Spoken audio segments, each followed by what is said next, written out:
아부다비의 저녁 공기가 식어가던 순간 중동 군사 관계자들 사이에서 이상할 정도로 조용한 정적이 흘렀습니다. 회의실 한가운데 놓인 문서 한 장 때문이었습니다. 그 문서에는 한국 정부 앞으로 도착한 한 줄의 공식 요청이 또렷하게 적혀 있었고, 이 한 줄이 중동 판도를 흔들어 놓는 장면이 그대로 현실이 됐습니다. UAE가 한국산 KF-21 전투기 12대와 3,000에서 3,500톤급 최신형 한국 수출 잠수함을 동시에 구매하겠다는 요청을 제출한 순간 해외 군사 전문지들이 이 사건을 다루는 방식은 단순한 무기 거래의 범위를 훨씬 넘어섰습니다. 중동과 인도태평양 전략이 한꺼번에 뒤집히는 역학 변화로 바라봤기 때문입니다. 영국 군사 매체는 UAE가 미국, 프랑스 대신 한국의 KF-21을 중동 최초의 차세대 전력으로 선택했다는 점에 주목했습니다. F-35 도입이 정치적 제한과 공급 지연으로 사실상 불가능해지자 UAE는 고온에서도 안정적인 쌍발 엔진, 사막 환경에서의 가속 성능, 확장 가능한 전자전 능력을 갖춘 KF-21을 완전히 새로운 대안이 아닌 새로운 게임 체제로 받아들였습니다. 하지만 해외 분석가들이 더 크게 반응한 지점은 따로 있었습니다. UAE가 KF-21 단독이 아니라 잠수함까지 동시에 선택했다는 사실이었습니다. 게다가 이 잠수함은 장보고3의 수출형으로 3,000에서 3,500톤급을 기반으로 설계된 한국형 최신 수출 플랫폼이었습니다. 이 잠수함은 원래 서유럽 국가들이 독점하다시피 했던 시장의 정점에 있던 무기체계였고, 기술적 난이도는 해군 무기 중에서도 가장 높은 지점에 속합니다. 그런데 UAE는 독일, 프랑스, 스페인을 제치고 한국 플랫폼을 우선 검토 대상으로 올려버렸습니다. 해외 매체는 UAE와 한국의 전략 협력을 다루며 이를 중동 해양 전력의 기준점 재설정이라고 평가했습니다.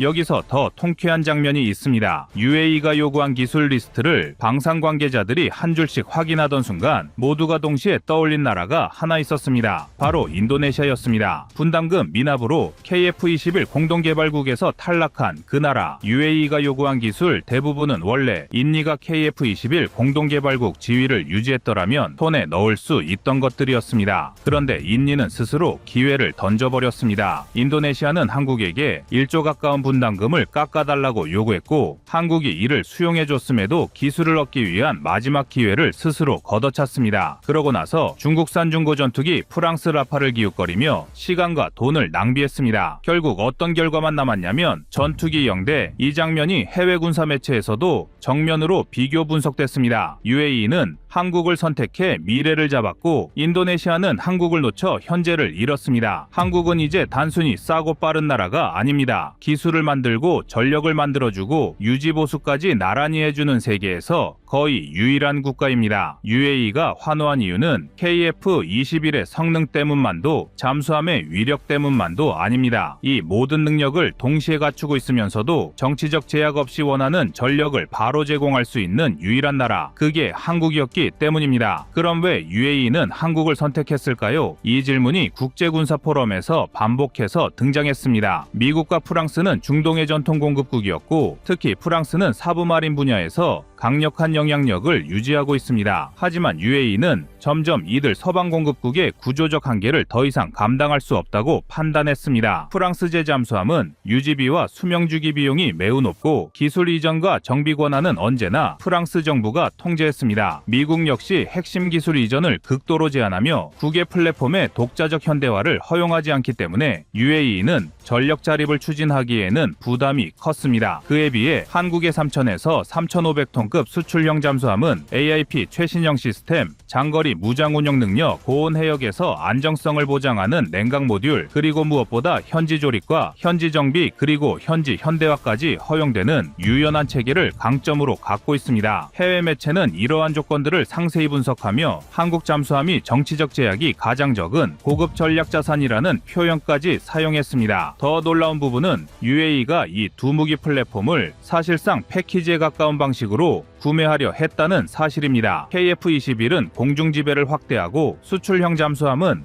해양 침투 능력을 완전히 다른 단계로 끌어올립니다. 지금까지 중동 강대국들이 미국과 프랑스를 견제할 수 있는 무기 공급자를 찾기 어려워했지만 한국의 기술력과 방산 생산 능력은 이들의 고민을 완전히 해소했습니다. 한국은 KF-21 생산 라인을 연간 최소 24대 이상 동시 조립할 수 있는 능력을 갖추고 있고 잠수함 역시 독일보다 2배 가까운 납기 속도를 실현하고 있습니다. 해외 매체는 한국이 방산 생산성 부문에서 독일과 프랑스를 넘어섰다고 평가했습니다. UAE가 반응한 것도 바로 이 지점이었습니다. 기존 공급국은 자신들의 결정에 따라 공급이 흔들리고 정치적 변수에 따라 계약이 지체됩니다. 하지만 한국은 요청 즉시 맞춤형 패키지를 설계해주고 기술 이전을 투명하게 제공하며 무엇보다 가격 대비 성능이 세계 최고 수준입니다. KF-21 12대 패키지 비용은 약 2에서 2.4조 원 수준, 3,000에서 3,500톤급 잠수함은 약 1.3조 원대에 형성될 가능성이 높습니다. 약 4조 원에 가까운 무기 구매를 했음에도 UAE는 상당히 만족스러워 하고 있습니다. 그도 그럴 것이 이 비용은 미국이나 프랑스산 무기를 도입할 때 절반 수준에 가까운 압도적 경쟁력입니다. 그런데 이 상황이 인도네시아의 몰락과 정확히 대비된다는 점이었습니다. 인도네시아는 KF-21 공동개발 참여국이었지만 1조 원 가까운 분담금을 납부하지 못하고 배제됐습니다. 사실상 공동개발 파트너 지위를 잃은 것이나 다름없는데요. 그런데 UAE는 그 공동개발 자리를 그대로 가져가려는 듯한 움직임을 보이며 KF-21과 잠수함을 패키지로 요청했습니다. 해외 군사 분석가들은 이를 한국이 인도네시아를 압도한 순간이라고 해석했습니다. 이 모든 상황이 만들어낸 감정 곡선은 결국 하나로 수렴됐습니다. 한국은 지금 세계 방산 판도를 다시 그리는 위치에 올라섰고 그 중심에서 UAE가 환호했습니다. 그리고 한국은 그 요구를 받아낼 준비가 이미 끝난 나라였습니다. 사실 UAE가 한국산 KF-21 전투기 12대와 3,000에서 3,500톤급 최신형 잠수함을 동시에 들여오겠다는 요청을 한국에 던진 장면은 국제군사회의장을 그대로 얼어붙게 만들었습니다. 이건 그냥 무기 구매가 아니라 전력 지형을 싹 갈아엎는 선언이었습니다. UAE가 제출한 요청서엔 그들의 속내가 숨김없이 드러나 있었습니다. 지금까지 미국과 프랑스가 자신들을 갑으로 대하던 관계, 장비를 준다 말았다, 정치적 눈치를 보는 관계를 더 이상 인정하지 않겠다는 것이었습니다. 중동 최강을 목표로 하는 UAE에게 한국은 딱 하나였습니다. 믿을 수 있고 빠르고 대가를 정확히 지불하면 그대로 기술과 결과가 나오는 신뢰 가능한 국가. 이게 미국과 유럽이 절대 따라오지 못하는 한국의 진짜 힘이었습니다. KF-21을 먼저 살펴보면 UAE가 완전히 반해버린 이유가 있습니다. 그들의 공군은 50대, 육박하는 사막 온도에서도 엔진 출력이 안정적으로 유지되는 전투기를 원했습니다. 미국의 F-35는 고온 환경에서 출력 유지가 쉽지 않았고 정비 리드 타임이 길어 걸핏하면 한 대씩 멈춰 서는 일이 반복됐습니다. 그런데 KF-21은 사막 테스트에서 엔진 출력 유지율이 95%를 넘기면서 고객국들을 충격에 빠뜨렸습니다. 그것도 쌍발 엔진이라 안전성까지 챙기니 UAE 입장에서는 안 사면 손해였습니다. 게다가 KF-21은 아직 블록2가 완성되기 전인데도 A4 레이더 성능 확장, 장거리 공대지 패키지, 미래형 전자전체계까지 뼈대가 전부 열려 있습니다. 미국이나 유럽처럼 기술 이전을 막을 이유도 없고 한국은 스스로 확장 가능한 플랫폼을 만들어 놓고 외국과 함께 키워가는 방식을 선택했습니다. 이게 UAE가 말한 환호의 핵심이었습니다. 왕세자 라인은 한국을 공급국이 아니라 전략 파트너로 본 것입니다. 그런데 진짜 충격은 잠수함이었습니다. 잠수함 계약은 원래 미국, 프랑스, 독일 같은 국가들이 독점해온 철옹성 같은 시장인데 UAE는 이 시장을 과감히 버리고 한국을 정중앙에 앉혀버렸습니다. 그것도 KF-21과 동시 요청입니다. 전문가들은 이걸 보자마자 한마디로 정리했습니다. 한국 방산을 믿고 국가안보를 건 도박을 걸었다는 뜻입니다. 3,000에서 3,500톤급 수출형 잠수함은 단순히 크기만 커진 게 아닙니다. 장보고 3 기반의 수출국 요구에 맞춰 냉각 모듈, AIP 최신형, 장거리 타격 패키지까지 붙일 수 있는 세계에서도 몇 안 되는 구조입니다. UAE는 작전 반경 1,500km급 장거리 UAE 타격 능력을 요구했습니다. 이 기능은 독일에 요청하면 기술 이전 불가, 프랑스에 요청하면 비용 2배, 납기 3배가 되는 악명 높은 항목입니다. 그런데 한국은 가능합니다. 이것 하나만으로도 UAE는 선택지를 잃은 것이 아니라 오히려 절대 무기를 확보한 겁니다. 여기에 UAE는 기술 이전과 현지 정비권까지 요구했습니다. 다른 나라라면 절대 줄 수 없는 항목입니다. 그런데 한국은 K2, K9, 청웅, 레드백 등에서 이미 여러 나라와 협력 모델을 구축하며 현지 생산, 현지 정비, 현지 교육까지 전부 제공했던 경험을 보유하고 있었습니다. UAE는 이걸 정확히 알고 있었고 그래서 자신 있게 요구할 수 있었습니다. UAE의 환호는 단순한 무기 도입의 기쁨이 아니라 중동 전력 질서를 다시 짜겠다는 선언이었습니다. 이 선택은 한국 방산이 세계 최상위권으로 올라섰다는 명백한 증거였고 동시에 인도네시아에게는 뼈아픈 현실을 보여줬습니다. 한국과의 신뢰를 스스로 끊어내는 순간 그 자리를 다른 나라가 그대로 가져간다는 사실이었습니다. 이제 세계는 한국 무기를 선택하는 이유를 대안이 아니라 정답으로 인식하기 시작했고 UAE의 결정은 그 변화를 알리는 첫 신호였습니다. 한국 방산의 시대는 이미 열렸고 한국은 그 중심을 향해 확실하게 걸어가고 있습니다.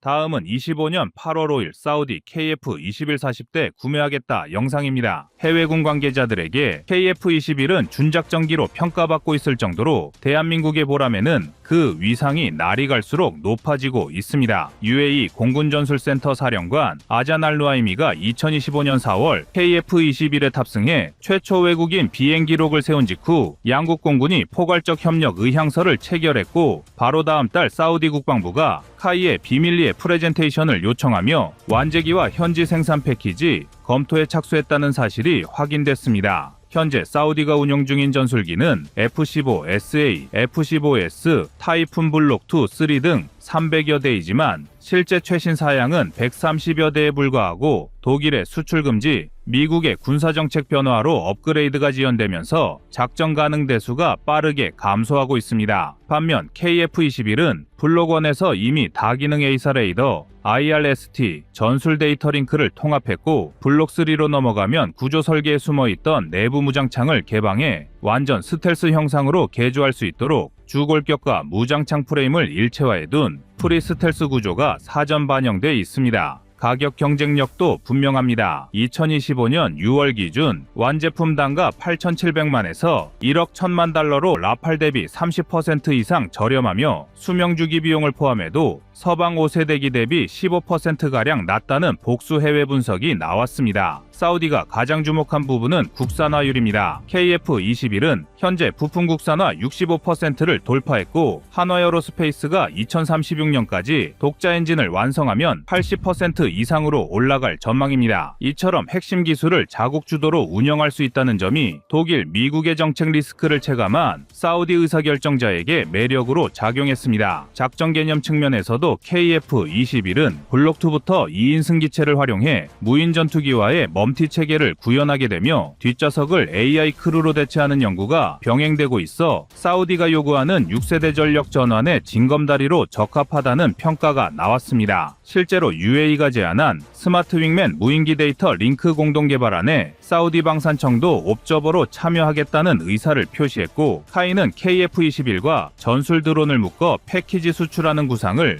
사우디 측에 전달한 상태입니다. 요약하면 사우디가 KF-21을 검토하는 핵심 포인트는 즉각 운용 가능한 4.5세대 성능과 2030년대 초반에 확보할 5세대 성능의 기체를 65%가 넘는 국산화율과 추후 80%까지 전망되는 기술 자립성을 UAE와 함께하는 멈티 및 공동개발 네트워크를 통한 6세대 기술족이 체득하는 것입니다. 이렇게 되면 독일, 미국 정책 변수에서 상대적으로 자유로운 공급망 다변화 등 4가지이며 이 모든 요소가 2025년 하반기 사우디 국방부 연례 예산안 심사 과정에서 집중적으로 검토되고 있습니다. 사우디 공군의 전력 공백은 수치로 드러납니다. F-15SA 84대와 개량형 F-15S 68대의 평균 가동률이 65%로 떨어지면서 정비 예산만 올 상반기에 4억 7,500만 달러를 소모했고 이를 막으려 미 국방부가 4,970만 달러 추가 유지 계약을 체결했을 정도입니다. 게다가 2024년과 2025년에 각각 발생한 F-15SA 훈련기 추락 사고로 조종사 2명이 순직하면서 최신형 이글이라는 간판도 흔들렸습니다. 두 번째 약점은 타이푼 증강이 독일 수출 규제에 발목 잡혀 있다는 점입니다. 베를린이 2024년 1월 일시적으로 금수 완화를 선언했지만 실제 라이선스 승인서는 2025년 7월까지도 서명되지 않아 48대 추가 도입안이 표류 중입니다. 이런 구조적 제약 때문에 사우디 국방부는 2026에서 2035까지 예정된 공군 재편 로드맵에서 외부 정치 리스크가 적고 현지 생산이 가능한 플랫폼을 1순위 조건으로 명시했습니다. 여기서 KF-21이 급부상한 이유는 확실합니다. 먼저 개발 완성도가 객관적 데이터로 증명됐습니다. 2024년 11월 28일 기준 무사고 1000소티를 달성해 전체 시험 계획 2000회 중 절반을 넘어섰고 2025년 5월에는 시제 4호기가 마하 1.8 돌파와 초도미티어 발사 시험까지 성공해 즉시 전력화 가능성을 높였습니다. 비용 효율성이 경쟁 기종 대비 확연합니다. 2024년 필리핀 입찰 자료에는 한 대당 98억 원이라는 스티커 가격이 공개됐고 2025년 6월 불가리안 밀리터리 분석에서는 최신 블록 기준 최대 1억 1000만 달러로 상승했지만 여전히 라팔과 F-35A 대비 25% 이상 저렴하다고 적시했습니다. 방산 전문 매체는 엔진, 예비 부품, 시뮬레이터를 포함한 완전 패키지인 LCC 기준 87만에서 110만 달러라는 범위를 제시하며 가격 불확실성을 해소했습니다. KF-21은 65% 국산화율의 핵심인 F414G 400 엔진을 한화 에어로스페이스가 2027년부터 창원에서 라이선스 조립하고 2036년 이후 완전 독자형 파생 엔진을 양산하기로 한 계약이 체결돼 있어 사우디도 동일한 공정 설비를 들여오면 국내 생산 50% 목표를 달성할 수 있습니다. 2032년 블록 3에서 내부 무장창, 스텔스 코팅, 멈티 인터페이스를 동시에 패키지 업그레이드할 계획이어서 사우디가 2030년 초반에 5세대급 전력을 갖추려는 일정표와 정확히 맞물립니다. 동시에 UAE와 진행 중인 윙맨 드론 공동 개발 LOI에 사우디 방산청이 옵저버로 참여해 기술 로열티를 나눌 수도 있습니다. 일본, 영국, 이탈리아는 2025년 7월 사우디의 파트너 참여는 사업 안정화 이후에만 가능이라는 공동 입장을 내놨고 레오나르도 CEO도 2035년 데드라인 유지가 우선이라며 사우디 참여가 기술 공유를 늦출 수 있다고 경고했습니다. 즉 6세대 직접 진입이 불투명해진 상황에서 사우디는 KF-21 블록 3와 무인 편대 체계를 브릿지 솔루션으로 사전에 확보해 리스크를 분산하려 하고 있습니다. KF-21은 미국 ITAR 통제를 받지 않는 장비 비율이 높고 독일, 프랑스의 부품 의존도가 낮아 유럽 정책 변화에 영향이 적어 자주 국방 슬로건에 부합합니다. 카이가 2025년 4월 사우디에 제시한 가상전 훈련 결과에 따르면 KF-21 편대와 리퍼급 드론 2대 조합이 F-15SA 단독 편대 대비 1.7배 높은 생존율을 기록했고 항전 데이터 링크 표준도 RSAF 링크 16과 22 체계와 95% 이상 호환되는 것으로 확인됐습니다. 결론적으로 사우디는 노후 기체를 저렴하게 대체하고 국내 제조 생태계를 키우면서 2030년 이후 스텔스, 무인 체계를 동시에 확보할 수 있는 가성비 해법으로 KF-21을 선택지 최전선에 배치한 셈이며 본격적인 정무 협상은 2026 회계연도 예산 심사 직후 시작될 가능성이 높습니다. 사우디가 보람의 눈길을 준 결정적 이유는 우선 2030년대 초까지 공군을 5세대 수준으로 끌어올리겠다는 국가 전략과 KF-21의 로드맵이 정확히 겹친다는 점입니다. 독자 엔진과 내부 무장창, 무인기 편대 운용을 단계별로 확보하면 사우디는 외부 의존도를 대폭 낮춘 채 비전 2030의 자주 국방 기조를 실질 전력으로 증명할 수 있습니다. 동시에 한국은 양산 물량을 200대 이상으로 확대해 단가를 추가로 낮출 수 있고 중동 현지 최종 조립 라인과 부품 센터를 통해 유지, 보수 비즈니스까지 장기 계약하게 됩니다. 즉, 두 나라 모두 비용 대비 효과가 극대화되는 윈윈 구조입니다. 다만 관건은 기술 이전 범위를 둘러싼 협상력입니다. 사우디는 플랫폼 통제권을 원하는 반면 한국은 핵심 소프트웨어와 스텔스 재료 공정을 보호해야 합니다. 이 절충간을 찾으려면 한국은 장거리 공대공 미사일이나 위성항법 체계를 패키지로 묶어 가치를 높이고 사우디는 초기 생산분 일부를 한국에서 완제기로 납품받아 전력 공백을 최소화하는 방식을 택할 필요가 있습니다. 또한 미국과 유럽의 수출 통제 라인을 우회하더라도 엔진 부품과 미사일 시커처럼 ITAR 규제를 받는 항목이 남아있으므로 공동대응 워킹그룹을 구성해 인증 절차를 단계별로 해결해야 사업 일정이 흔들리지 않습니다. 마지막으로 사우디가 요구하는 실사격 평가와 고온, 모래 환경 비행 시험을 2026년 이전에 완료한다면 첫 계약은 같은 해 4분기 국왕제가를 거쳐 체결될 가능성이 높습니다. 결론적으로 KF-21 수출은 단순한 기체 판매가 아니라 한국과 사우디가 각각 5세대와 6세대 기술의 교차 학습을 통해 방산 생태계를 동반 성장시키는 전략적 가교이며 향후 터키칸 전투기와 GCAP마저 가세안 중동, 서아시아 차세대기 3국지의 향방을 좌우할 키메이커로 자리 잡을 전망입니다.